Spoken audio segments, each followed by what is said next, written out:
Bonjour, on va reprendre tout doucement. J'appelle les intervenants et intervenantes à venir s'asseoir autour de la table.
Ok, alors on va commencer. Je pense que Gilles Bénès va nous rejoindre après. Il arrive. On va l'attendre un petit peu alors. Il est là.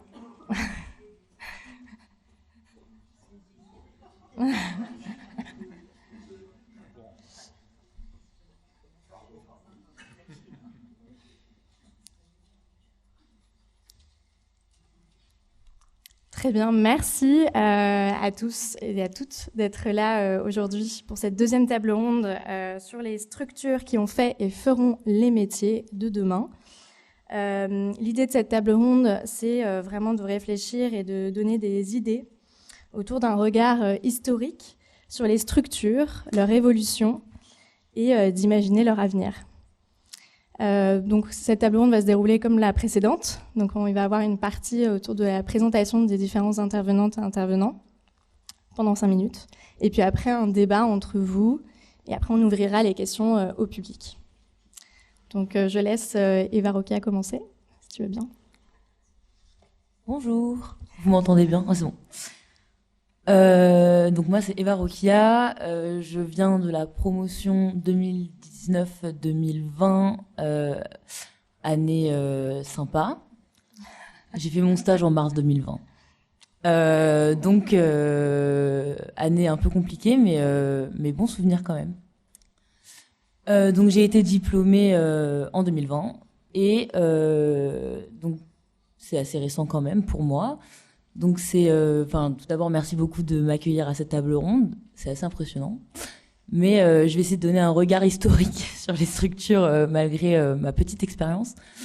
Je suis sortie du master en 2020 et j'ai rapidement fait un service civique au CAUE de Paris, donc le Conseil d'architecture, d'urbanisme et de l'environnement, où donc déjà c'est une association de 1901 et aujourd'hui je suis à l'Agence parisienne du climat, toujours une association, donc mon expérience se résume au milieu associatif, où dans ces deux expériences-là j'ai pu être au contact du grand public.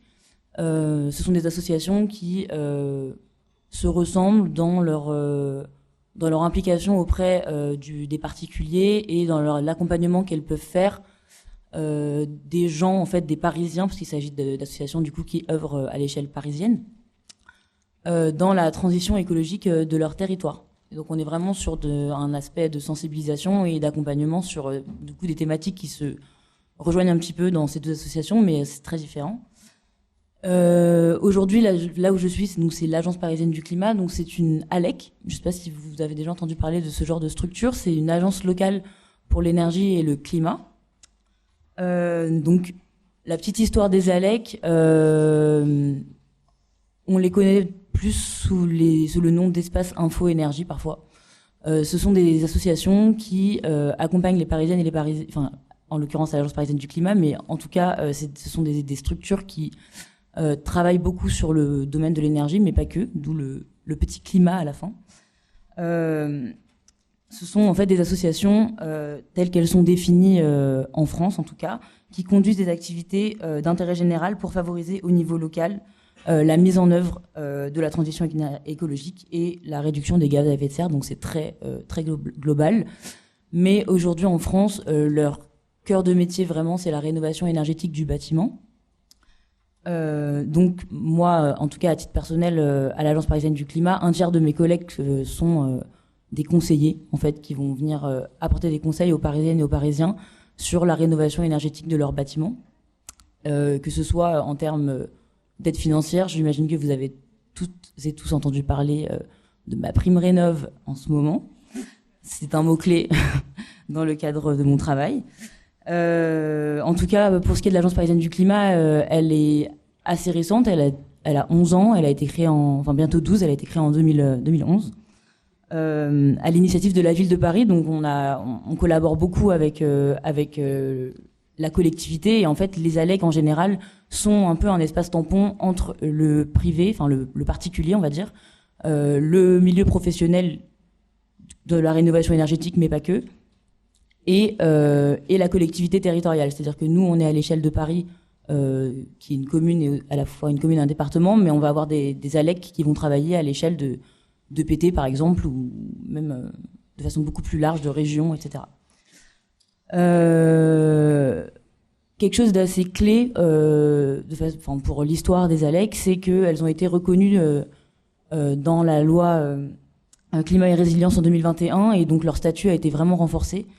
Et aujourd'hui, elles ont une réelle légitimité, et c'est vrai que avec le contexte actuel législatif, notamment avec l'interdiction de la location, par exemple, des passoires énergétiques, dont on parle beaucoup en ce moment, on a été mis sur le devant de la scène aussi, et on travaille de plus en plus avec la ville de Paris sur ces sujets-là.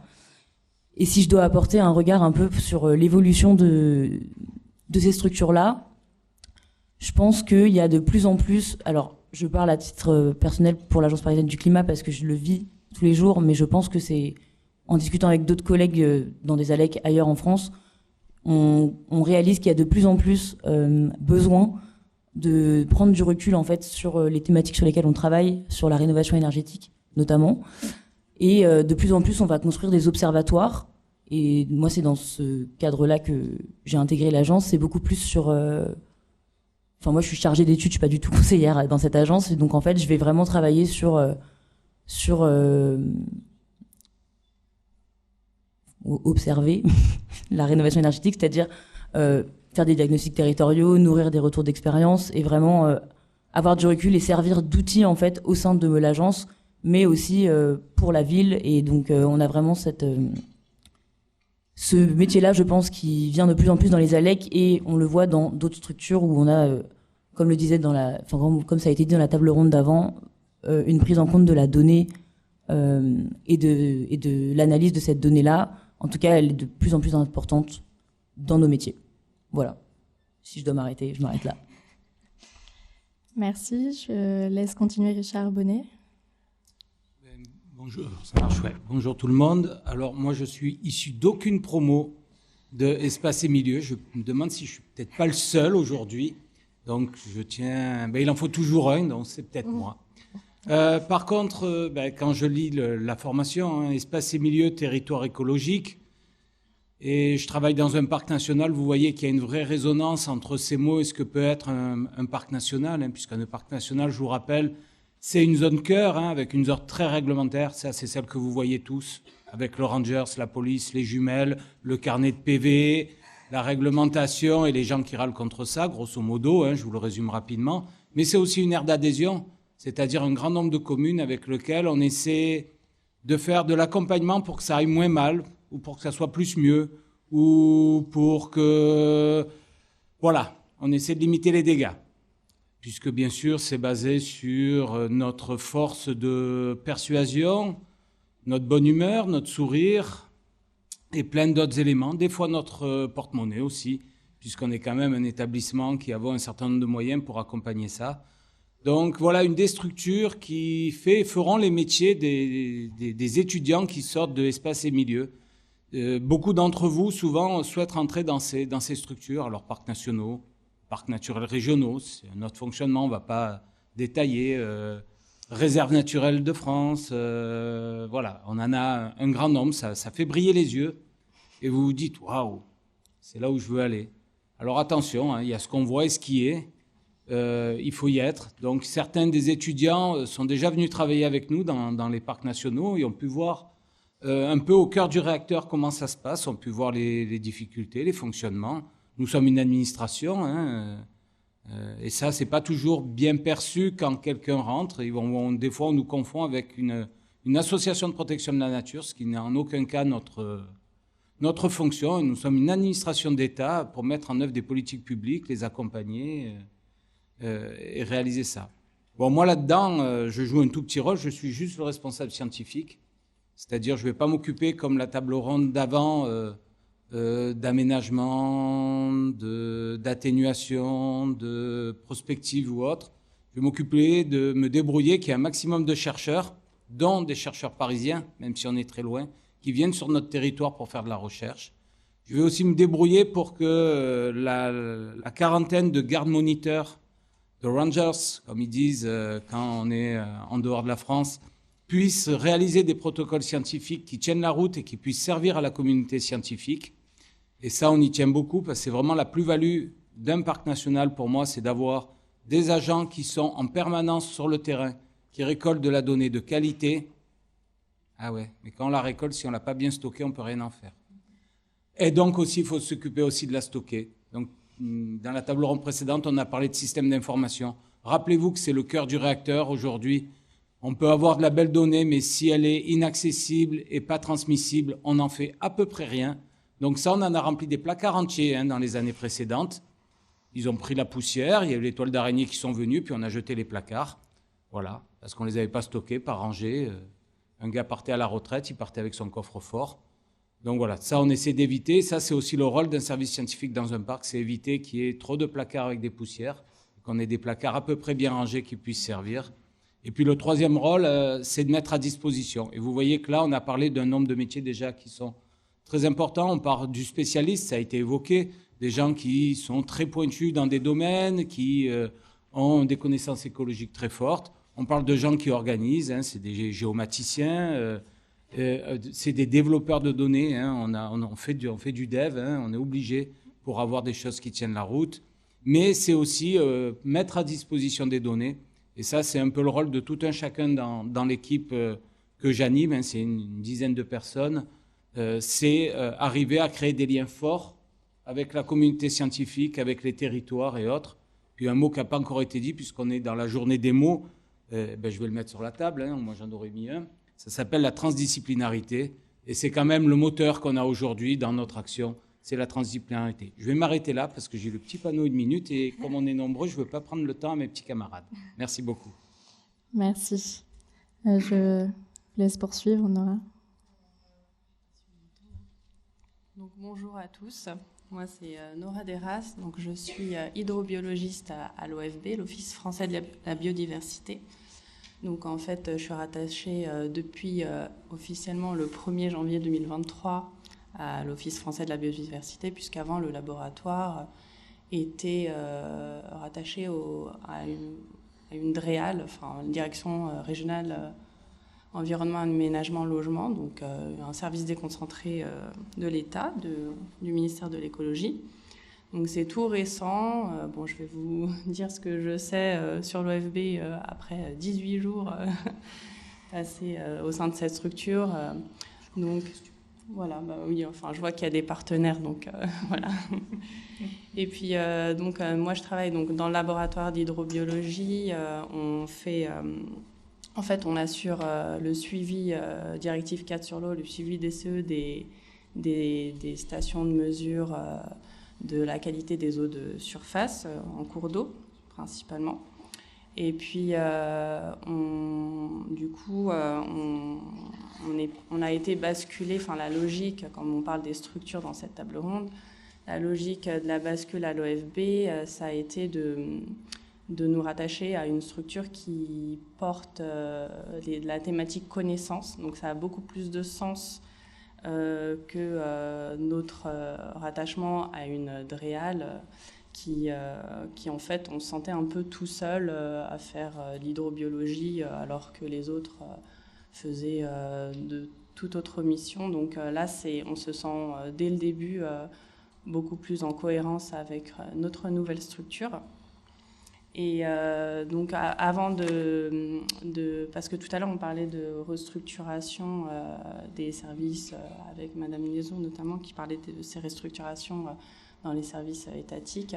Donc, avant de passer à l'Office français de la biodiversité, il y a eu quand même une réflexion sur on va supprimer les laboratoires d'hydrobiologie de l'État et on va basculer toutes les missions à des bureaux d'études. Donc, il faut savoir qu'actuellement, il y a 90% du volume qui est fait par les bureaux d'études, mais nous, on assure 10% du volume de production. C'est surtout pour asseoir notre rôle de garant, en fait, des données liées à l'hydrobiologie au niveau de la France. Et du coup, le fait de réfléchir à une bascule totale au bureau d'études, ça a été abandonné puisqu'il y a quand même une étude du cabinet McKinsey, je pense que vous en avez entendu parler récemment.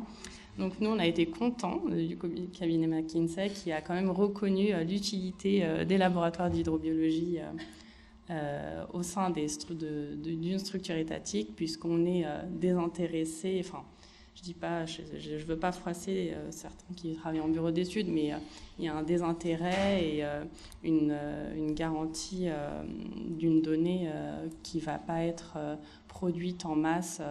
Et on assure aussi le contrôle des bureaux d'études derrière. Donc voilà, c'est pour... Donc on est moins dans une logique de rentabilité, de rentabilité, et c'est confortable pour nous. Ce que je peux dire sur l'OFB, parce que je n'ai pas encore beaucoup présenté, mais en gros, c'est un établissement qui est récent, qui a été créé au 1er janvier 2020, donc tout jeune, lié d'une fusion AFB, Agence française de la biodiversité, et ONCFS, Office national de la chasse et de la faune sauvage. Et du coup, le but, c'était d'initier cette fusion pour créer un établissement dédié entièrement à la sauvegarde de la biodiversité. Donc, ça a été évoqué aussi lors de la précédente table ronde.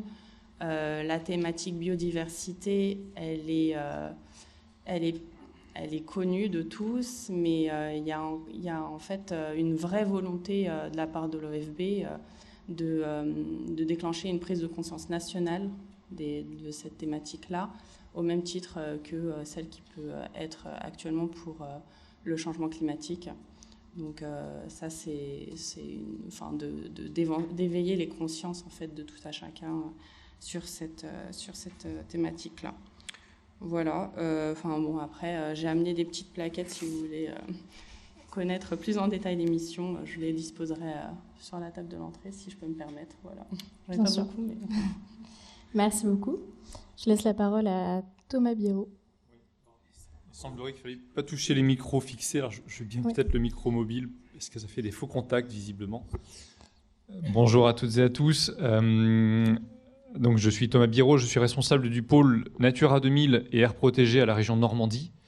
Donc, j'avais noté la date de ce séminaire dans mon agenda et j'étais très très touché d'avoir été invité, d'être invité à participer à la table ronde. Je dois beaucoup à cette formation, donc merci. Quelques mots sur mon parcours. Donc moi je suis diplômé de l'IUP gestion et génie de l'environnement option espace et milieu, la promo 97-2000. Donc c'est équivalent M1 pour les jeunes générations. Donc je salue Jean-Pierre Raffin, Gilles Bénest, que j'ai côtoyé sur ces années-là. J'ai pas d'anciens camarades dans la salle, mais par contre je suis resté en contact avec presque la moitié de la promo. J'ai enchaîné ensuite sur un DEA, donc un M2, le DEA être, homme, espace, temps, ressources, environnement. Donc on retrouve ces termes, hein, on est toujours sur ces notions-là. Donc un M2 que j'ai eu en 2002 et en parallèle de cela, puisque mon dernier stage à Espace et Milieu, ça a été à la LPO sur la préfiguration d'un observatoire de la biodiversité en Seine-Saint-Denis. Donc j'ai travaillé d'abord en stage et puis assez rapidement en tant que salarié à l'LPO Antenne Île-de-France sur la préfiguration et la création les premières années de cet observatoire de la biodiversité de Seine-Saint-Denis. Donc j'étais à l'LPO jusqu'en 2003. Les territoires sur lesquels je suis intervenu en Seine-Saint-Denis, qui peuvent aussi un petit peu embêter le comité d'organisation des Jeux Olympiques, ce sont devenus des sites Natura 2000. Alors j'y croyais pas tellement que ça puisse être le cas, mais c'est devenu une grande ZPS, en plusieurs secteurs. Donc directive oiseaux. Et là, j'ai commencé en fait à toucher à Natura 2000. C'était une politique qui me plaisait bien. Et comme je suis normand, j'ai pu rejoindre la Normandie en travaillant sur Natura 2000. J'ai été embauché au CPIE des Collines Normandes en 2003 en tant que chargé de mission Natura 2000. Et le boulot m'a plu. Et je me suis bien entendu avec mon donneur d'ordre à l'époque, qui était la DIREN, la Direction régionale de l'environnement de Basse-Normandie, qui m'a embauché en 2007. Donc j'ai continué à travailler sur Natura 2000 en tant que chargé de mission. Après, responsable de pôle Natura 2000, j'ai fait un peu autre chose en même temps sur la biodiversité, des dérogations espèces protégées, des autorisations CITES, etc. Mais le fil rouge, ça a toujours été Natura. Donc là aussi, il y a eu des restructurations, d'IREN de Basse-Normandie, DREAL de Basse-Normandie, DREAL de Normandie. Et puis tout dernièrement, comme ma voisine, j'ai été viré de la DREAL. En même temps que... Non, je plaisante, mais c'est un peu ça quand même. C'est la politique Natura 2000 qui a été décentralisée pour une partie des services de l'État aux conseils régionaux. Donc depuis 18 jours, je suis à la région Normandie, mais toujours sur Natura 2000, responsable de pôle Natura 2000 et aires protégées. Donc j'ai connu différentes structures. Moi, ce qui m'importe, j'ai pas tellement de chapelle pour exercer mon métier. Ce qui m'importe, c'est la nature et c'est cette politique-là qui me tient à cœur. Quand on est issu d'Espace et Milieu, on s'adapte en fait, on est prêt à travailler dans énormément de structures, qu'elles soient spécialisées dans le domaine de la biodiversité, des associations, des bureaux d'études, ou qu'elles soient pas du tout spécialisées, ou entre les deux. En DREAL, il y avait une partie spécialisée déjà. Mais voilà, donc moi j'ai fait 2 assos, des services de l'État, maintenant collectivités. moi, ce que j'ai pu observer notamment au niveau des services de l'État, c'est des problèmes de gestion des ressources humaines. C'est-à-dire qu'on manque d'écologues dans les services de l'État et aussi peut-être aussi dans les collectivités. Donc quelques réflexions rapidement. Moi, j'ai adoré Espace et Milieux. Cette formation, elle m'a permis de suivre la carrière dont je rêvais. On est à l'interface entre énormément de métiers qui gravitent autour de la biodiversité, soit qui vont dans le bon sens, soit qu'on aimerait faire aller dans le bon sens. On a un rôle de chef d'orchestre, hein, on parle d'interdisciplinarité, de transdisciplinarité. On a parlé un petit peu tout à l'heure du Grenelle. Alors, moi, je l'ai ressenti sur Natura 2000, l'effet Grenelle, on le voyait arriver. Et c'est vrai qu'à partir de 2007, il y a un vrai virage dans l'opinion publique et qui s'est ressenti au niveau de Natura 2000. En tout cas, pour celles et ceux dans la salle qui sont étudiants actuellement dans Espace et Milieux, vous avez fait le bon choix. Et on a besoin de vos compétences et de vos motivations. Donc voilà, bravo pour la formation, bravo pour le colloque. Et vous avez bien fait de le faire aujourd'hui plutôt que demain aussi. Merci à vous. Merci. Je vous laisse la parole, Emmanuel. Ça sera... Okay. Bonjour. Oui. Bonjour, vous m'entendez? Oui. Emmanuel Dasgrassas. Donc je suis responsable OASE au Conservatoire d'espaces naturels des Hauts-de-France. Donc je suis aussi un représentant de structures associatives. Et donc le conservatoire est devenu une structure importante. Donc les conservatoires ont à peu près 50 ans, donc c'est presque l'âge d'Espace et Milieux. Je pense qu'il y a des notions, des origines communes, et notamment ce mélange géographie biologie qui est très important. Et c'est une association qui travaille sur la protection de la nature, le conservatoire, qui fait partie d'un réseau d'associations, les conservatoires d'espaces naturels en France. On représente aujourd'hui 1000 salariés, alors que dans les années 80, on n'est que quelques-uns. Et aujourd'hui, on gère plus de 4000 sites et 270 000 hectares de milieux. Donc, en quelques années, on a vu tout ça se développer. Mais ce qui est très important, encore plus important pour vous, c'est que le monde associatif, pendant cette période-là, s'est beaucoup professionnalisé et a apporté beaucoup de stabilité. Et il y a encore des dynamiques en cours pour apporter cette stabilité. Alors avant, pendant un moment, on faisait des passages en association, et puis on avait envie de gagner plus, d'avoir un peu plus de sécurité de l'emploi. Donc on partait ailleurs. Donc il y a eu un rôle des associations dans la formation, dans la sensibilisation, très important. Et puis également, en parallèle, il y a eu vraiment cette volonté de sécurisation, ce qui fait qu'aujourd'hui, beaucoup d'associations sont très structurées, incorporent plusieurs types de métiers, alors qu'avant, on faisait un peu tout. Donc il y a des métiers différents. Et je trouve que pour l'emploi, c'est devenu très, très important, que ce soit au niveau national. Et ça permet aujourd'hui de faire carrière. Moi, j'ai commencé chargé d'études, puis j'ai été chargé de mission gestion de site. Maintenant, je suis responsable départemental. Demain, je serai peut-être directeur, président. Donc, on peut faire carrière au sein même d'une association. Je n'ai pas changé d'association. Depuis 1993, je suis même dans la même et je ne me suis jamais embêté. Donc, là aussi, j'ai changé de département puisque les associations se sont structurées aussi au niveau national. Donc, c'est beaucoup plus facile aussi aujourd'hui de changer de poste au sein même des territoires. Donc, ça, c'est vrai pour les conservatoires, c'est vrai pour Réserve naturelle de France, c'est vrai pour les CPUE, c'est vrai pour les CAUE. Et il y a de plus en plus de passerelles entre ces différentes structures parce que, je ne dirais pas que c'est une intersyndicale, mais il y a une vie associative qui s'est structurée aussi avec des colloques communs, des échanges communs. Et là aussi, beaucoup plus de possibilités de passer d'une association à une autre, d'une région à une autre. Et je trouve que c'est des lieux d'épanouissement professionnel très, très, très, très, très, très intéressants. Je ne dis pas que c'est l'unique, hein, je vois dans le dîner, mais il y a vraiment, c'est en train de se structurer. Et vraiment pour dire, il y a vraiment de la ressource et des capacités d'épanouissement, et même matériel, ce qui était peut-être pas le cas il y a encore 30 années. Donc il y a notamment beaucoup d'associations qui sont maintenant sous la convention collective ECLA. Donc ça permet d'avoir et des salaires, et une progression salariale, et de la formation. Et Oui, et voilà, et une vie vraiment agréable. Donc ça, c'était un message très très fort.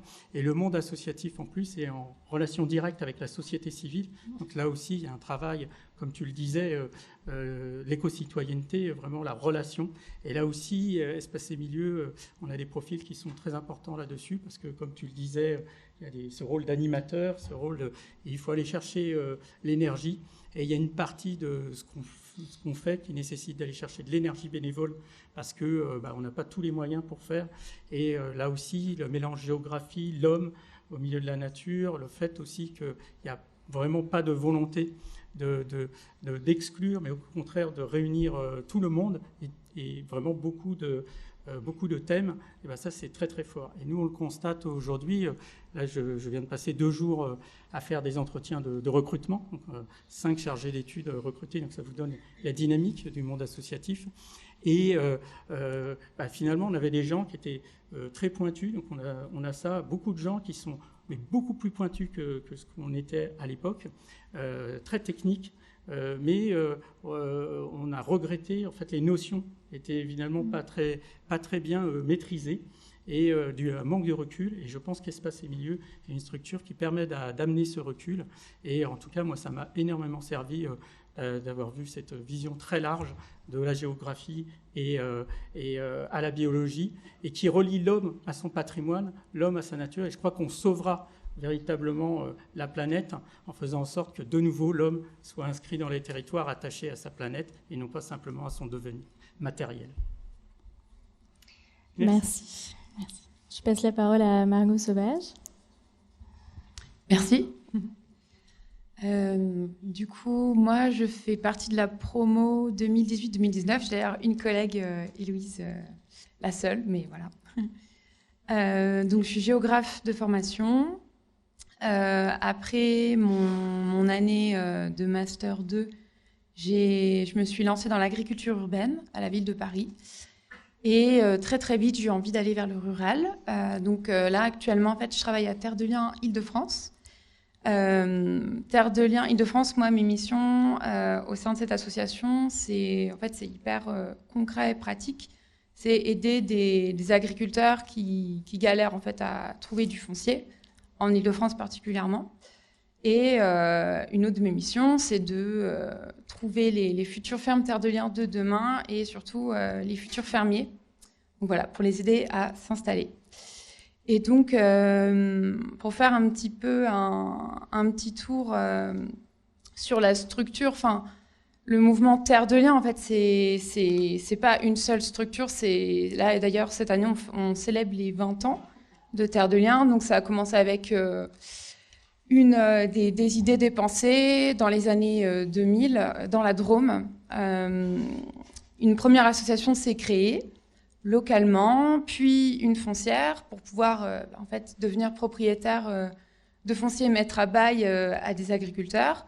Puis ensuite, plusieurs associations. Donc, nous, en Île-de-France, moi, je travaille à Terre de Liens Île-de-France, du coup, localement.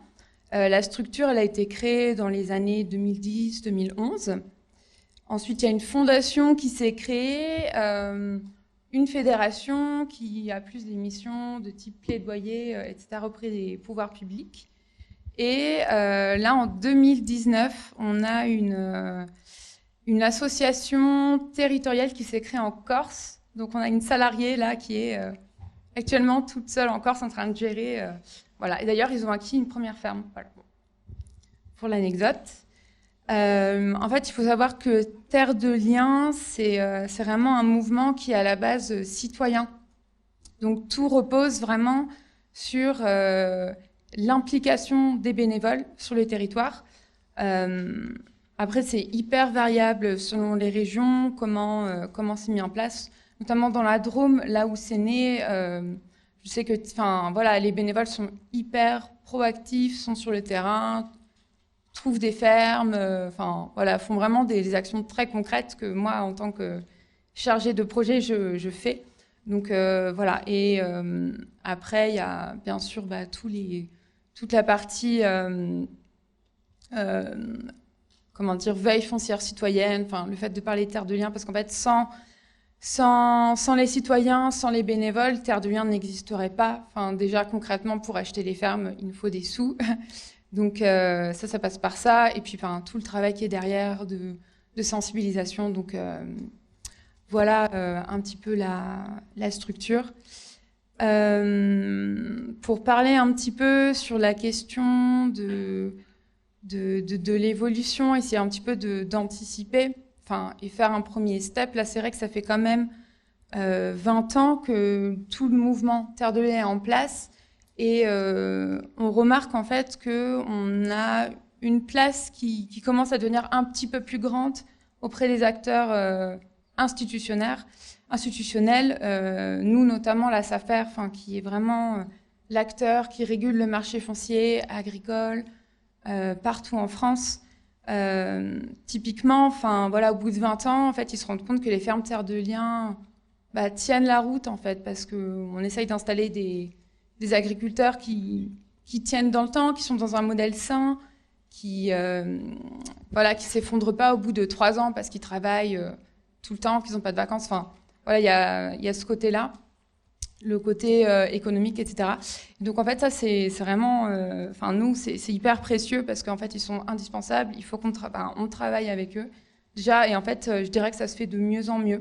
Donc, grâce à ce recul qu'on a sur les 20 ans et du coup, ce début de légitimité, voilà. Merci beaucoup. Merci. Je laisse la parole à Gilles Bénès pour terminer ses présentations et ses premières réflexions. Oui, bonjour. Excusez-moi pour mon retard tout à l'heure. Moi, je suis de la promotion Espace et Milieux 1983-2014. Beaucoup de chance en tombant dans Espace et Milieux. Je l'entends beaucoup aujourd'hui. Je l'entends aussi en dehors.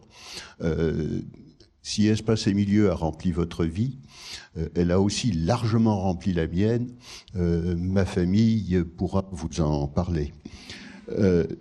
Comment j'y suis arrivé ? Quand j'avais 15 ans, j'étais attiré par la grande faune sauvage dans la savane africaine. Avec un peu de recul, je me dis que finalement, Gilles, tu voulais être Tarzan. C'est pas ce que j'ai fait. La raison en est toute simple, vous voyez ma carrure, c'est pas compatible avec Tarzan.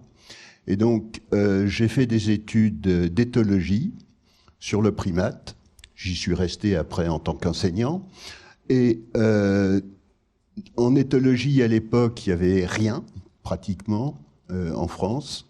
Il y avait 2 frères ennemis qui étaient Rémi Chauvin et Gaston Richard. Malheureusement, je suis tombé chez l'un et j'ai essayé d'avoir un poste chez l'autre. Il a fallu trouver une reconversion. Et j'ai eu une grande chance à l'université Paris 7. Il y a eu un poste en écologie. Et là, la bascule, pour moi, a été assez facile. J'ai pu assez facilement, à cette échelle-là, passer du local individuel au global écosystème. Ce sont des choses qui me sont toujours restées. Et à partir de là, j'ai eu une chance absolument fabuleuse pour moi. C'est de rencontrer le moustachu que vous avez dans la pièce ici, Jean-Pierre. Tout à fait, Jean-Pierre Raffin, qui m'a apporté les moyens de concrétiser les ouvertures auxquelles j'ai toujours aspiré. J'ai jamais voulu être un spécialiste, être universitaire, c'était très beau, mais ce sont, quand on fait de la recherche des spécialistes, on peut difficilement le faire autrement, sauf dans quelques cas particuliers, mais je voulais faire autre chose à côté, et Jean-Pierre me l'a apporté de 2 manières. D'abord, en me mettant un pied dans la Fédération France Nature Environnement, qui s'appelait la FESCIPEN à l'époque, devenue France Nature Environnement et avec les fédérations territoriales ensuite. Et deuxièmement, en me mettant le pied dans Espace et Milieux, où j'ai rencontré beaucoup de gens et qui m'a apporté cette ouverture d'esprit. Emmanuel, tu l'as rappelé, comme beaucoup d'autres ici, c'était pas possible pour moi de rester spécialiste. Il fallait que ce spécialiste se prenne en charge en fonction de ce qu'il y a autour de lui. Et ça, pour moi, ça a été une grande expérience. Alors aujourd'hui, il y a juste un petit problème là-haut. Il manque un ex devant MCF, parce que, vous le savez, je suis plus en activité dite professionnelle, et je m'occupe uniquement du FNE département dans la plus belle région de France. Je n'ai plus besoin de la citer, je crois. Je voudrais juste faire un petit commentaire sur le changement dans ma vie que ça a apporté. J'ai pris ma retraite au 1er octobre 14. Au 31 septembre 14, j'étais un expert. Au 1er octobre 2014, le lendemain, à 0 heure, j'étais devenu un militant. Et c'est ce que Richard Bonnet a dit tout à l'heure. Je ne suis pas association, je suis établissement public. Et ça, c'est une horreur. Pardon, Richard.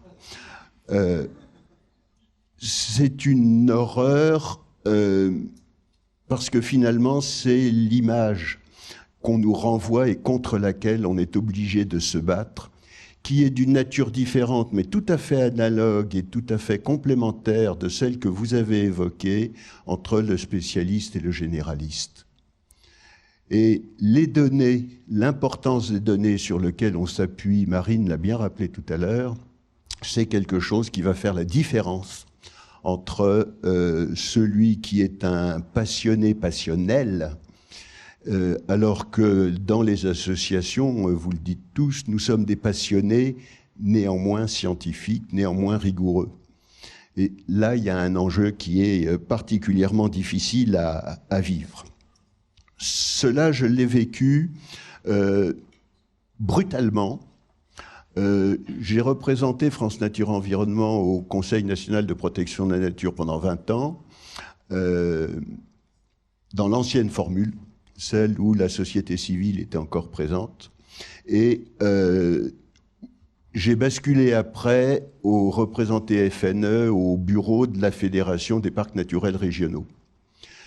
Il m'a apparu à ce moment-là qu'en termes d'objets, en termes de philosophie, les deux étaient parfaitement compatibles. Et FNE et la Fédération des parcs sont en fait les deux doigts de la même main. Mais travailler ensemble, c'est extrêmement difficile. On utilise les mêmes mots, mais on n'a pas les mêmes enjeux. Et là, ça devient très compliqué. Entre experts et militants, je vois bien quand je suis au bureau de la Fédération des parcs, on ne m'écoute pas simplement parce que on me colle l'étiquette militant sur le dos.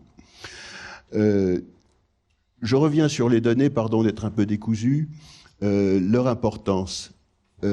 Les tourbières en France ont été prises en charge par la Fédération des conservatoires, celle d'Emmanuel. J'ai pour ma part créé en 91 le conservatoire de la plus belle région de France et qui a été baptisé avec un gros programme sur les tourbières. Comment est-ce que la Fédération des conservatoires a fait ça ? Tout simplement parce qu'il y avait un chargé de mission à la Fédération, un espace et milieu, comme par hasard, qui se promenait dans le bureau du BRGM et qui a vu dans un coin d'un couloir des poubelles prêtes à être emmenées et qui contenaient la cartographie de toute la France, de toutes les tourbières de France. Il a compris l'importance de ce document-là. Il a demandé l'autorisation de partir avec. Heureusement, ça partait à la poubelle. C'est donc parti à la Fédération des conservatoires. Et c'est comme ça que la Fédération des conservatoires est le pilote tourbière sur la France. Pour finir, je travaille aussi sur un sujet, alors maintenant, aujourd'hui, qui a été évoqué tout à l'heure, c'est le sauvage. La compatibilité entre nos sociétés civilisées, organisées, que vous connaissez bien, avec le sauvage qu'on ne maîtrise absolument pas. Et je travaille sur deux animaux sauvages, l'un tout à fait récemment. Le premier, c'est le hérisson, Alors, il n'y a pas de secret, hein, le hérisson, c'est la mascotte d'FNE, donc on a une petite légitimité de ce côté-là. Le deuxième, c'est le loup, qui a eu la gentillesse perturbante quand même de s'inviter dans ma région. Il a eu la mauvaise idée de manger les beefsteaks que j'aime bien avoir dans mon assiette tous les jours, et là, il y a eu pas mal d'opposition. Alors, ça date depuis l'été dernier, je ne peux pas vous en dire grand-chose, mais pour l'instant, mais j'espère qu'on va montrer, nous en Franche-Comté, enfin dans le Doubs en particulier, que la compatibilité entre le sauvage et le civilisé, pour moi, ce sont pas des différences finalement, on ne sait pas qui est sauvage, sont tout à fait compatibles. Je n'oublie pas que la Franche-Comté a été le territoire au 18-19e de très grandes innovations en termes de démocratie. Et j'aimerais bien que le loup soit un bon outil pour nous réveiller dans ce sens-là, histoire de faire un peu la synthèse de tout ce que représente Espace et Milieux. Ah si, alors, pardon, l'objet, c'est les acteurs. Je fais très vite. Quand on a, avec Jean-Pierre, démarré Espace et Milieux, Micheline et d'autres, les acteurs qui prenaient en charge, qui s'intéressaient à l'environnement, à la biodiversité, on les comptait sur les doigts d'une demi-main. Aujourd'hui, il n'y en a plus un, ça vous le savez, et tant mieux, qui ne travaille dessus et qui ne soit capable de vous embaucher, d'une manière ou d'une autre, mais capable de vous embaucher. Il y en a un qui manque. J'ai vu dans toutes les promos d'Espace et Milieux que j'ai eu la chance de partager, il y en a une qui a fait un stage dans une compagnie de réassurance. Je pense qu'il y a là, on parlait de changement climatique, de toutes choses, je pense qu'il y a chez les assureurs des débouchés que vous devriez gagner. C'est très important. C'est une importance culturelle, c'est une importance économique, c'est une importance à tous égards. À mon avis, c'est là qu'on va gagner beaucoup de choses si on veut vraiment gagner quelque chose. Merci. Merci beaucoup pour ces premiers apports. Maintenant, vous allez avoir un temps entre vous pour pouvoir partager autour de ces questions de comment imaginer les structures du futur ou alors en créer de nouvelles. Oui, je vous en prie. Je reprends la parole sur 2 points. On rediscutera évidemment et je partage parfaitement l'analyse, Gilles, que tu as faite. Hein. Je sortirai une petite phrase juste après une citation d'un collègue qui permettra d'alimenter cette réflexion. Et je voulais juste abonder sur les assureurs. Moi, j'ai la conviction, à titre personnel, hein, au-delà de l'établissement, que c'est le levier de demain pour la protection des milieux, déjà. Des espèces, on pourrait en rediscuter, mais surtout des milieux. Aujourd'hui, on a beau se battre avec toutes nos convictions, apporter tous les éléments chiffrés. Je ne vous fais pas les dernières évolutions sur le changement climatique, je pense que tout le monde l'a en tête, ou même avec des arguments, on a encore des propos qui peuvent paraître assez iconoclastes. Mais par contre, lorsque les conséquences d'un changement climatique, les conséquences d'une perte de biodiversité vont commencer à coûter très cher aux sociétés, aux assureurs, et que les assureurs vont commencer à déclencher ces choses-là. Alors dans certains pays, alors des pays le plus souvent anglo-saxons, ces mécanismes ont été mis en place depuis bien longtemps. Nous, on est dans des sociétés où, de raisons historiques, et c'est pas moi qui vais en blâmer, on est plutôt dans une approche où on mutualise un petit peu le risque, voire beaucoup le risque. Ça fait que lorsqu'individuellement, on a un problème, c'est mutualisé sur l'ensemble des sociétaires, suivant la mutuelle ou l'assureur, ou l'ensemble des cotisations des assurés. Il est certain que sur les questions d'inondation, les questions de changement climatique, les questions de perte agricole, les questions, et vous pouvez les développer à l'infini, lorsque les assureurs vont prendre ça en main, il va y avoir une vraie accélération. Par contre, ils vont avoir besoin de 2 métiers, ils vont avoir besoin des écologues, et ils vont avoir besoin, comme d'habitude, mais ça ils ont l'habitude, des mathématiciens. Parce que tout ça va être des grandes séries d'équations improbables, où il va falloir mettre la nature en équation pour arriver à trouver les résultats. La petite phrase que je voulais donner et qui peut permettre d'alimenter ta remarque, Gilles, qui est tout à fait juste.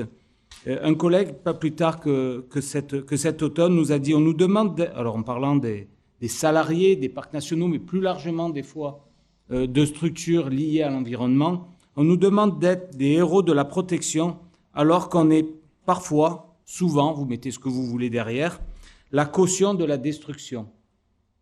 Je laisse aux plus anciens méditer ces questions. C'est jamais évident de trouver l'équilibre, mais je pense que par rapport au métier qu'on a, au métier d'avenir et comment on va devoir influer dans nos structures, c'est quelque chose qu'il faut avoir en tête. Par rapport à ça, oui. Merci. Donc, par rapport à cette remarque, effectivement, on sent et des fois. Alors moi, je suis d'un naturel très optimiste. Hein, voilà. Donc, et on sent souvent un discours un peu passéiste. Et moi, je sens des frémissements. Et ça peut rejoindre d'ailleurs la réflexion sur le loup. Il n'y a pas que aujourd'hui, il n'y a pas que de la perte, il n'y a pas que de l'érosion. Il y a quand même des résultats partout où il y a des efforts. Partout où il y a des moyens mis en place, il y a du résultat. Donc c'est vraiment une question de où on met l'effort, où on met ces éléments-là. Et je pense que dans les années parce que je sens que ça frémit. Alors il y a eu l'évolution réglementaire avec la séquence ERC, qui permet des mesures compensatoires. Mais je pense vraiment qu'on est tout près d'un redéploiement d'un certain patrimoine aussi, d'une revégétalisation. On parlait de réensauvagement. Et donc il faut être aussi très sensible à toute l'ingénierie, toute la technologie pour ce redéploiement, et qui nécessite aussi une préparation du terrain, c'est-à-dire une préparation des esprits. Et c'est là aussi où on peut, les étudiants espace et milieu ont un rôle à jouer en reliant justement patrimoine historique, patrimoine culturel, patrimoine naturel, pour en fait que ça s'inscrive dans les territoires et toujours dans une espèce de fonctionnalité des territoires. Donc il faut que ça amène aussi des services à l'homme, parce que sinon, c'est plus difficile. Et là aussi, il y a un tel ras-le-bol, et on l'a vu avec le Covid, qu'il y a toute une trame, tout un environnement, tout un cadre de vie, c'était évoqué, où on va redécouvrir des services à l'homme. Et il y a une demande. Et là aussi, c'est très intéressant. Il va y avoir toute une série de métiers. Alors, vous savez, il y a les naturopathes qui n'existaient pas avant, enfin des choses comme ça, des choses farfelues mais qui vont peut-être aussi se structurer. Tu parlais d'éthologie, à l'époque on avait échangé, je me rappelle, sur l'éthologie humaine, ça n'évolue pas beaucoup, il y a peu de sujets aussi en anthropologie, et je pense que tout ça aussi c'est des corps de métier qui peuvent évoluer dans les années à venir. Donc c'est surtout rester curieux. Et par rapport aux structures, bon là j'ai fait le malin pour défendre le monde associatif, mais dans le monde futur qui va très vite, vous allez aller essayer plusieurs structures. C'est extrêmement intéressant de passer de bureau d'études. Alors ce que j'ai pas dit, c'est que j'ai testé aussi quelques emplois en bureau d'études. Dans les collectivités, j'ai fait aussi quelques emplois de collectivités. Et c'est vraiment très intéressant de passer de l'un à l'autre et enfin de choisir. Alors il n'y a aucune honte d'être dans un espace plutôt que l'autre. Dans chacun de ces espaces de la vie, on peut apporter des choses, une sensibilité, etc. Donc il faut essayer d'être heureux et de trouver son épanouissement, mais il n'y a pas de structure idéale au départ. Et ça, c'est aussi très important de pouvoir voir ailleurs. Donc c'est cette curiosité partout qui est importante. Je crois que Gilles Benest voulait réagir. Je parlais des assurances et il y a le droit aussi sur lequel il y a des questions importantes à voir, et notamment pour la gestion des risques, quand on fait le lien avec les assurances, le droit avec tout ce qui concerne les catastrophes naturelles. Qu'est-ce que c'est qu'une catastrophe naturelle ? Là, il y a un champ absolument énorme. Alors, les assurances prennent déjà cela en charge.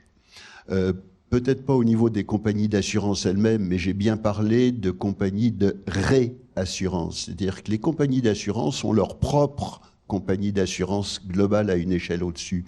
Et elles travaillent déjà sur ces questions de changement climatique et autres, parce que les compagnies ne pourront plus tout porter tellement il y en a. La boucle est bouclée là, à vous d'y trouver une place. Juste pour terminer sur militants et experts, personnellement je n'utilise ni l'un ni l'autre terme maintenant, j'utilise celui d'engagé. Je pense juste la question, on est engagé dans toutes les structures dans lesquelles on est. Quel message on y porte ? J'ai vu mon préfet sur le Loup il y a 3 jours. Et la question que j'avais envie de lui poser, c'est quelle est votre conviction personnelle? Est-ce que le loup doit rester ou pas? Il a beau avoir des ordres, il a beau être astreint à l'obéissance, il a quand même une conviction personnelle. Il n'est pas forcément schizophrène. La question ici, elle est de chacun d'entre nous, dans le métier qu'on fait, quel est le degré de schizophrénie qu'on accepte? C'est pas facile. Quand on est dans une association, c'est à peu près simple. Mais je reconnais que dans l'environnement dans lequel on est, quand il faut qu'on mange tous les jours, c'est un peu plus compliqué. Mais je reste convaincu qu'Espace et Milieux est une excellente formation qui nous aide à bien choisir l'équilibre dans notre schizophrénie.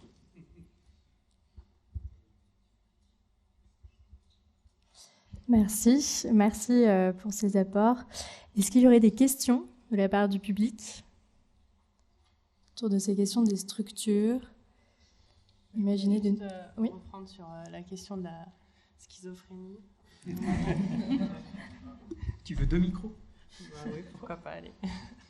Bon, déjà, ça fait plaisir d'entendre Gilles Benest, des vieux souvenirs, et en même temps, ça me replonge dans Espace et Milieux, là.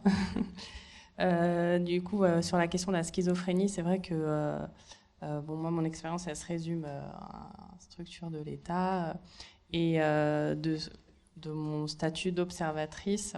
Ce que j'ai pu voir, c'est que c'est à la fois rassurant et effrayant, parce qu'on a des gens qui tiennent leur position et qui restent engagés et qui ne lâchent pas le morceau. Et puis après, on voit des cas un peu plus tristes avec des personnes qui se laissent facilement entraîner dans différentes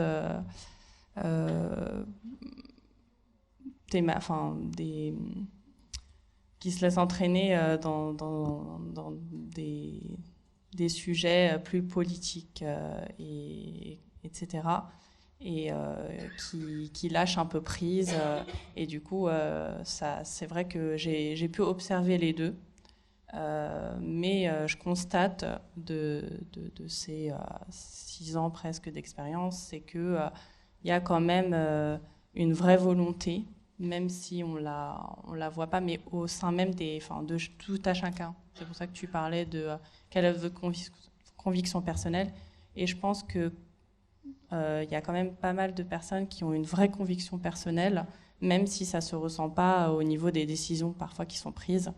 Et voilà, faut rester optimiste là-dessus, parce qu'on parlait de cette question d'optimisme. Oui, voilà, on a tendance à beaucoup cracher sur... mais voilà, il faut rester optimiste là-dessus. Merci. Oui, il y aurait une question.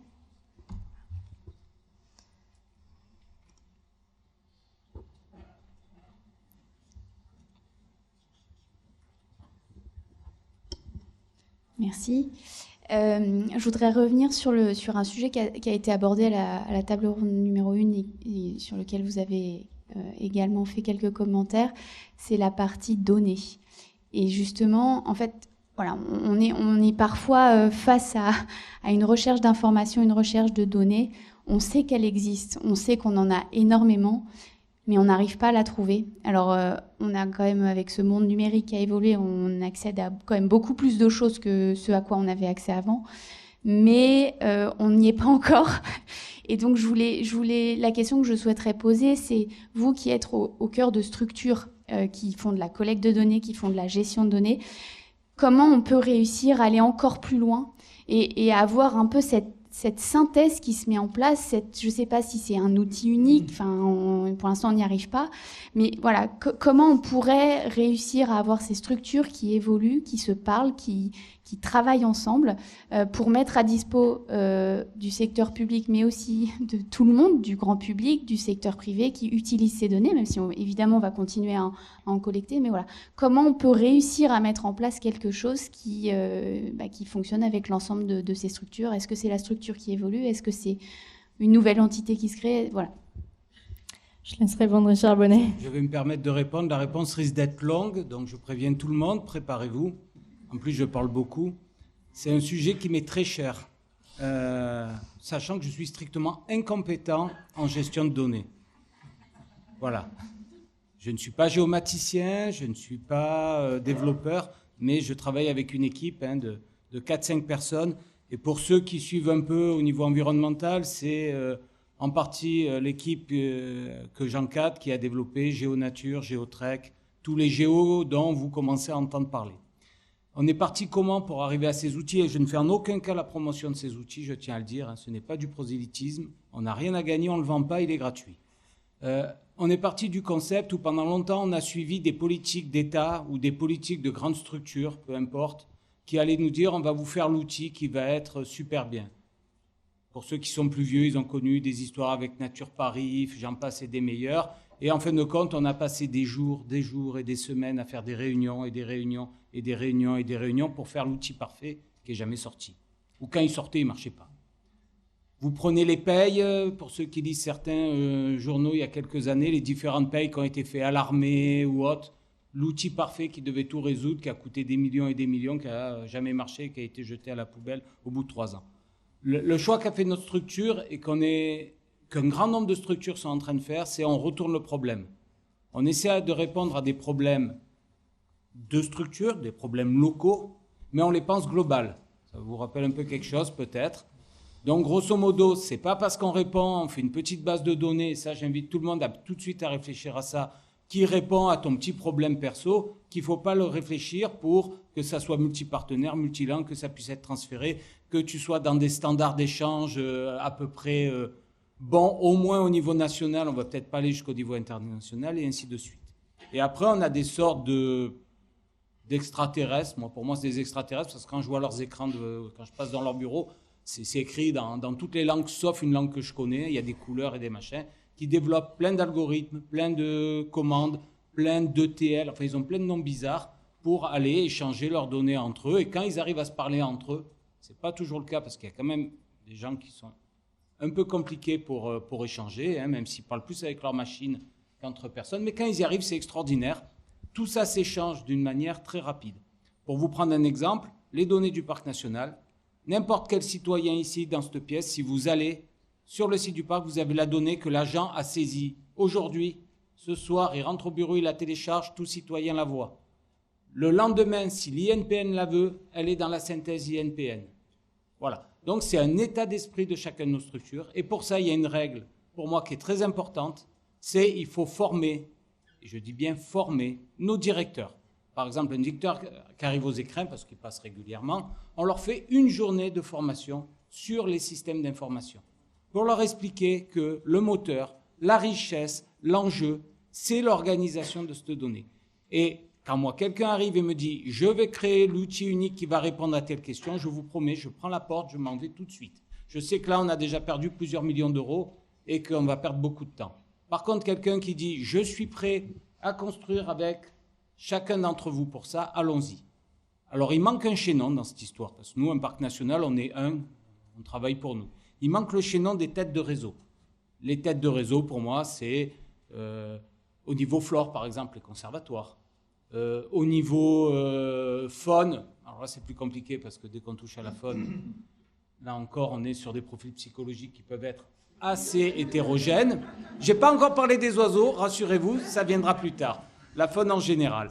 Donc, au niveau faune, il y a des SI, systèmes d'information régionaux, qui sont plus ou moins créés suivant les circonstances. Mais bon, voilà des instances où il faut ces têtes de réseau qui ont une légitimité territoriale, régionale ou nationale, qui, elles, par contre, doivent pouvoir fournir un service. Et ça, c'est ce qu'on oublie toujours. On parle toujours d'outils pour remonter les données, pour répondre à l'Europe. Mais on n'oublie jamais que la personne qui doit créer l'outil pour remonter des données doit créer un outil pour rendre des services à ceux qui fournissent les données. Ça, c'est quelque chose qu'on oublie tout le temps. Et pourtant, c'est l'alpha et l'oméga de la remontée de données. Donc, il faut que les têtes de réseau, quel que soit leur nom, quel que soit leur statut, puissent fournir des données à des structures qui ne seraient pas, comme nous, des parcs nationaux avec un petit peu de moyens, pour leur mettre à disposition des outils Mais pas leur dire, si tu fais ça, tu dois remplir à tel endroit. Non, non, on te fournit un outil pour que tu puisses remplir tes données. Un exemple, pour ceux qui ont des bureaux d'études et qui ne font pas remonter leurs données payées par les fonds publics. Je vois que madame est au courant. Je rappelle que tout bureau d'études payé sur des données publiques, payé sur des fonds publics, sont des données publiques qui doivent remonter en totalité et avec tous les détails et avec rapidité. Donc certains bureaux d'études n'ont pas les bases de données et ne peuvent pas les organiser. C'est pour ça que le ministère a mis au point quelque chose qui s'appelle Dépôt Bio, pour ceux qui savent. Et si vous ne le savez pas, c'est aux écrans que ça a été développé.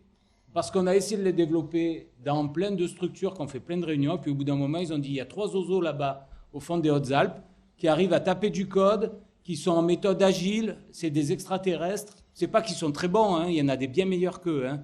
C'est juste qu'ils ne sont pas bloqués par plein de carcans, ils arrivent à développer assez rapidement quelque chose.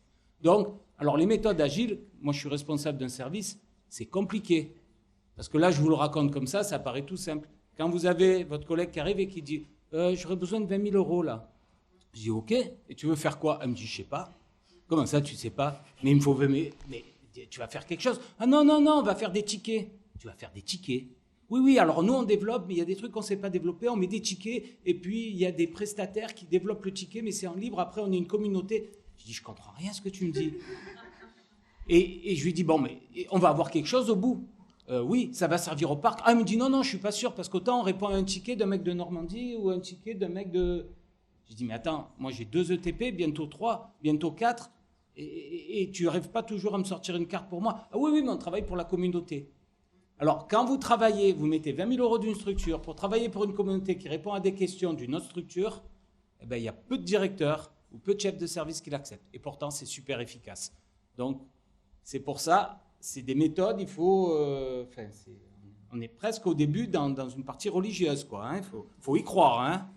Bon, après, avec le temps, personnellement, je suis convaincu. Je ne veux pas convaincre tout le monde, ce n'est pas le but de mon propos. Je ne sais pas si ça a répondu à ta question, mais c'est une grosse affaire, ce truc-là. Alors, Gilles Bénest, rapidement, long, hein. Pour avoir d'autres questions après. Merci beaucoup, Richard, de tout ça. Je rajouterai juste une chose. C'est le point que tu as mis où les données que vous observez sont mises à disposition de tout le monde. Il faut accepter de partager les données. Et même les données dites pour les personnes qui pensent être sensibles. Je prends juste un exemple.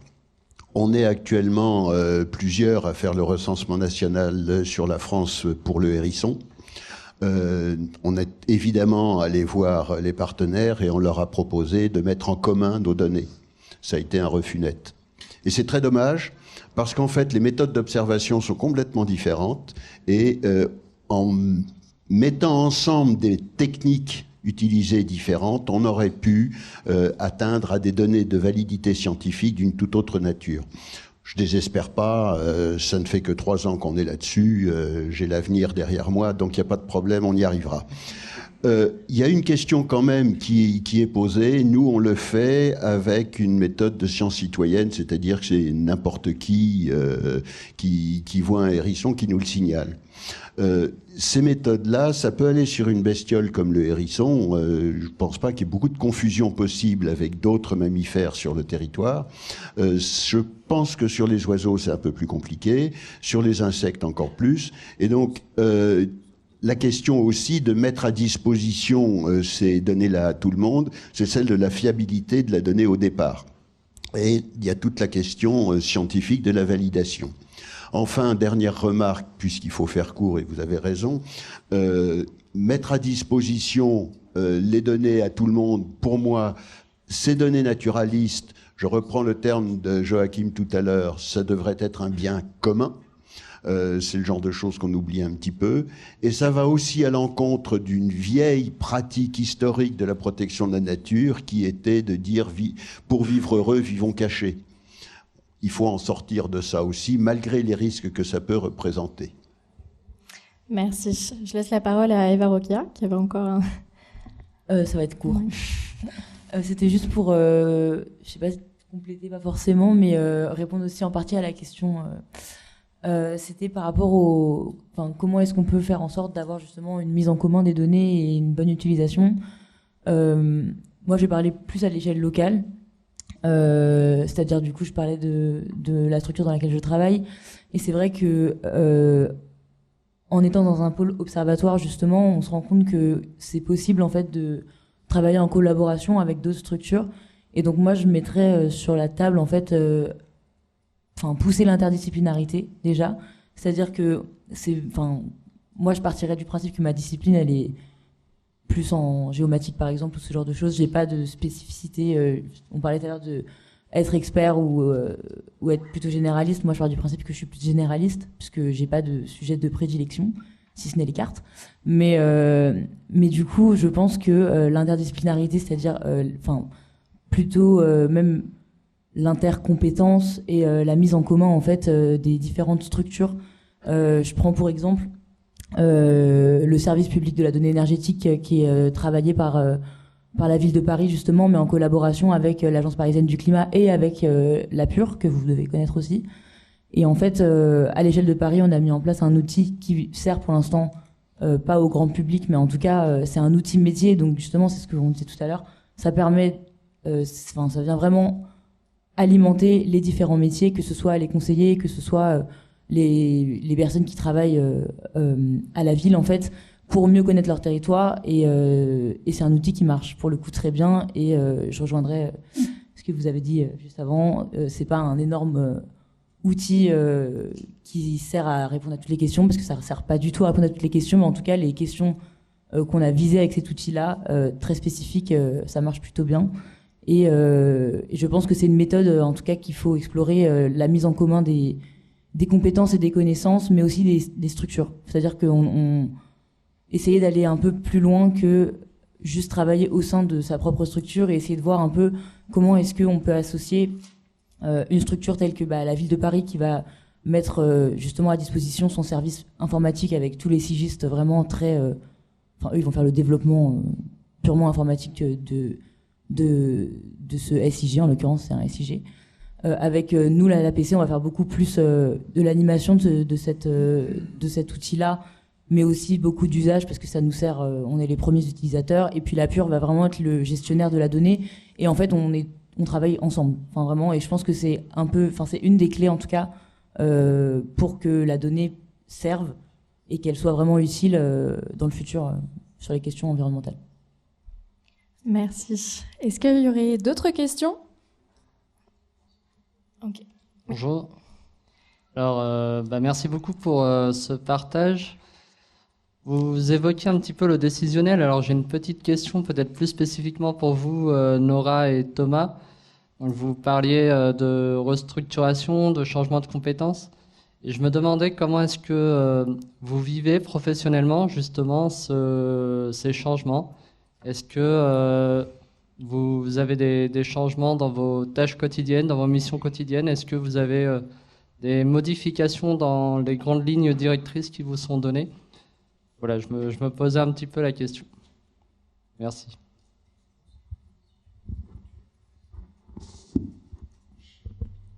Je peux répondre ici? Oui, ça marche. Je vais répondre, comme j'ai dit, nous, on a pris les choses dans cette restructuration, on a pris les choses du côté positif et on a vu une certaine logique, ce qui n'est pas toujours le cas, j'imagine. Donc je parle, nous, au sein du laboratoire, mais...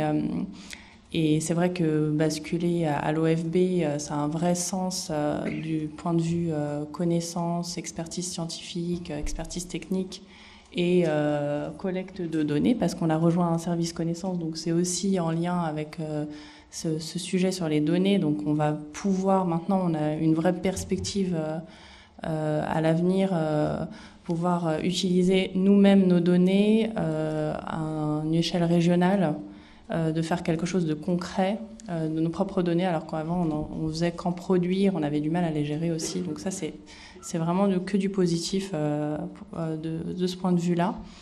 Et aussi donc parce qu'avant on faisait on fait remonter les données à l'agence de l'eau. Seine-Normandie, et puis après on n'a plus trop de visibilité là-dessus. Donc ça c'est clairement quelque chose de positif. Après je parle aussi au nom des autres laboratoires de France, parce que c'est l'ensemble des laboratoires de France qui sont concernés.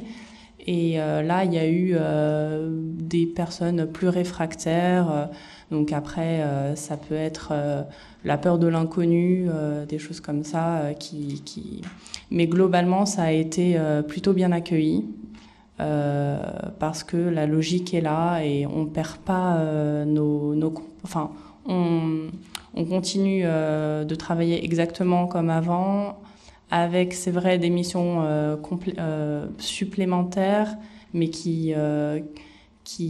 qu'on arrive à équilibrer, enfin j'espère qu'on va arriver à équilibrer sur notre charge de travail actuelle. Donc voilà, après, j'ai pas encore tous les retours des autres régions de France, mais globalement, ça se passe bien, voilà.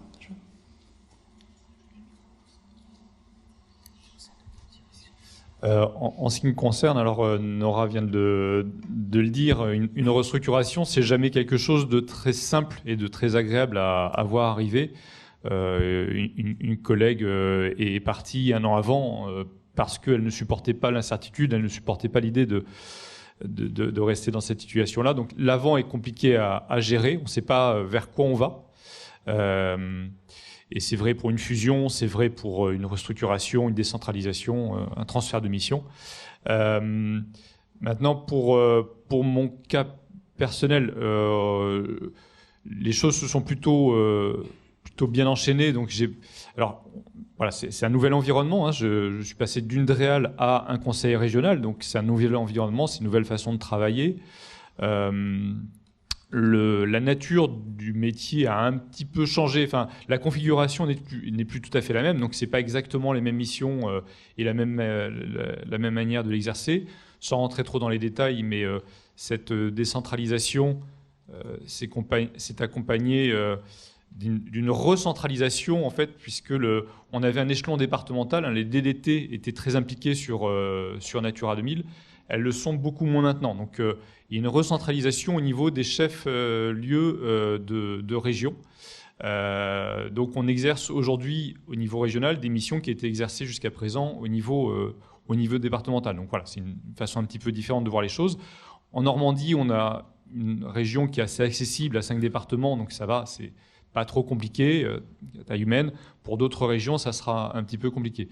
L'autre aspect positif, c'est que la région dont je dépends a souhaité venir nous chercher. C'est-à-dire qu'ils avaient une trouille, c'était de récupérer une compétence qui jugeait un petit peu compliquée, complexe, et objectivement, pour être dedans, ça l'est un petit peu, sans avoir les personnes qui savent la faire fonctionner. Donc, on a beaucoup travaillé ensemble sur la préparation de ce transfert.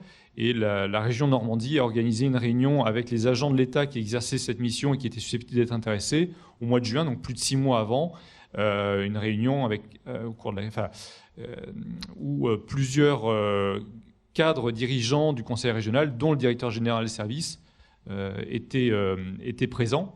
Ce qui m'a un petit peu surpris, ça a aussi montré quand même le souci qu'avait la région de bien récupérer la mission et les compétences qui allaient avec. Alors, on n'est pas une équipe 100% État, hein, loin de là, mais sur 8 agents, on est 3 à venir de l'État et 5 qui n'en faisaient pas partie. Dans d'autres régions, je crois que la situation n'est pas la même. Donc, voilà, je n'ai pas de vision, encore moins que Nora, sur ce qui se passe ailleurs. Mais voilà, les planètes ne se sont pas aussi bien alignées ailleurs. Pour ce qui est des directives qu'on me donne pour l'instant, heureusement, depuis 18 jours, je n'ai pas eu de directive particulière sur la manière de gérer. C'est plus mon nouvel employeur qui est à l'écoute, et ça, c'est aussi assez bien. Mais c'est aussi pour ça qu'ils sont venus nous chercher. Ils ont envie qu'on soit force de proposition. Pour la suite, alors le réflexe qu'on a, c'est maintenant, tu bosses en collectivité, donc le rapport à l'élu, le fait de ne pas gêner, etc., très très honnêtement, on a parfois des préfets ou des sous-préfets qui ouvrent le parapluie bien plus rapidement que des élus. Donc, Moi, je ne vois pas de changement absolument majeur. À la rigueur, on pourra aussi avoir un canal d'échange direct avec les élus. On pourra aussi... voilà, ils seront en situation d'agir. Ils seront en situation d'être en responsabilité sur ces sujets-là. Et voilà, du coup, je ne suis pas inquiet par rapport à ça. Merci, oui. Il y a des gens qui souhaitent poser des questions.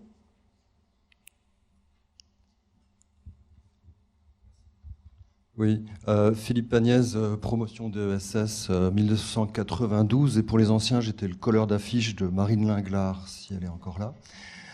Elle est partie, voilà. Donc, parmi les créateurs aussi donc, de l'association Espace et Milieux. Et pour mémoire, Marine serait là. On l'avait créé aussi pour presque seconder les enseignants. On allait chercher des professionnels et on les faisait venir le soir pour en rencontrer. Et ça venait compléter un peu... C'était surtout Gilles qui faisait ça, hein, mais Micheline est aussi présente. Yvette, hein, vous faisiez venir dans l'enseignement en journée des professionnels qui avaient un volume horaire. Et puis nous, étudiants, on s'était dit, on va faire des soirées entre nous, mais on va aussi faire venir, Emmanuel Dasgrassas s'en rappelle, on a fait venir des intervenants. Il nous avait manqué de faire venir, Dominique est parti, des élus. Parce que finalement, on complétait un peu l'enseignement. Alors j'espère que vous continuez ça. Et je ne veux pas faire la conclusion avant le repas, mais bravo à ceux qui ont fait le panel des salades composées des 2 tables rondes, ou des brochettes, là. Parce que finalement, l'actuelle, elle est très complète, je trouve, en termes de structure. La première m'avait paru pas complète. C'est qu'il manquait un citoyen ou un militant ou quelqu'un d'engagé dans l'associatif. Et j'ai découvert une collègue de l'État qui était devenue hyper engagée. Donc elle a complété aussi la table ronde du matin. Alors j'ai juste 2 points sur lesquels je voudrais répondre. La première, c'était par rapport aux compétences métiers. Nora, je ne suis pas totalement d'accord, mais je suis d'accord quand même.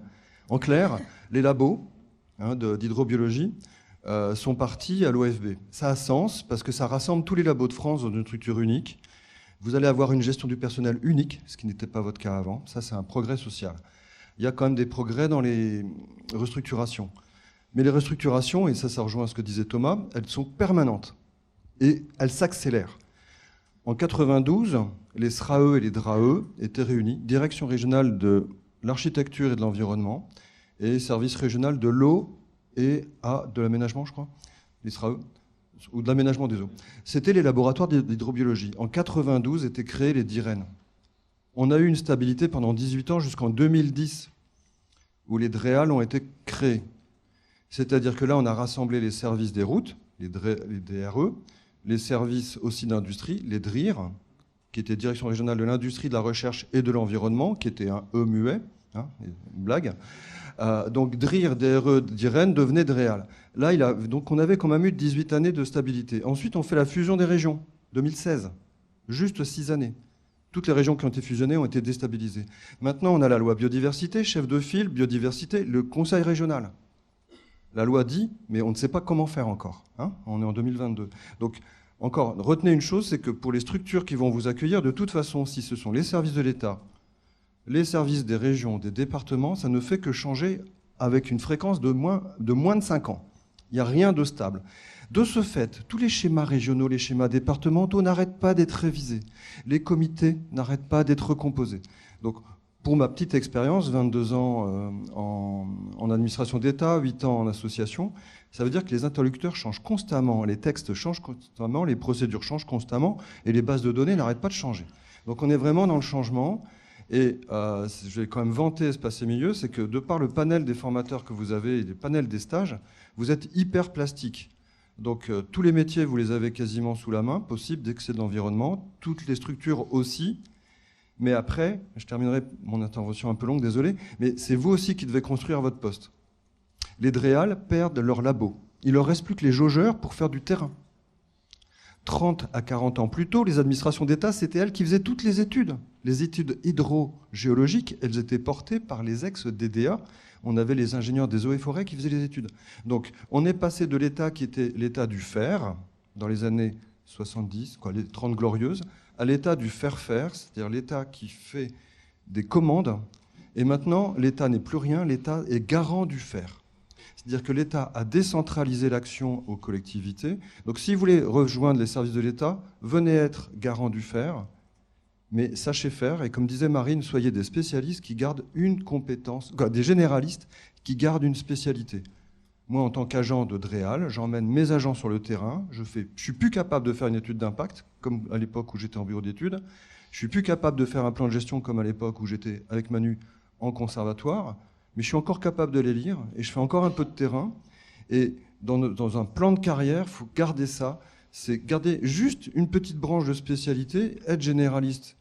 Et vous avez une force énorme. Je ne sais pas combien il y a d'élèves par promo, mais pour avoir travaillé avec énormément de corps d'État, avoir des polytechniciens comme chefs, qui sont parfois des gens géniaux et parfois des gens fermés, au moins ici dans cette formation, on a une ouverture d'esprit quand on sort. Il nous manque quand même un truc, c'est de ne pas se dire qu'on est aussi fort qu'eux. Et vous l'êtes. Voilà. Merci. Vous êtes des militants. On est une quinzaine d'étudiants et étudiantes. Merci beaucoup pour cette table ronde.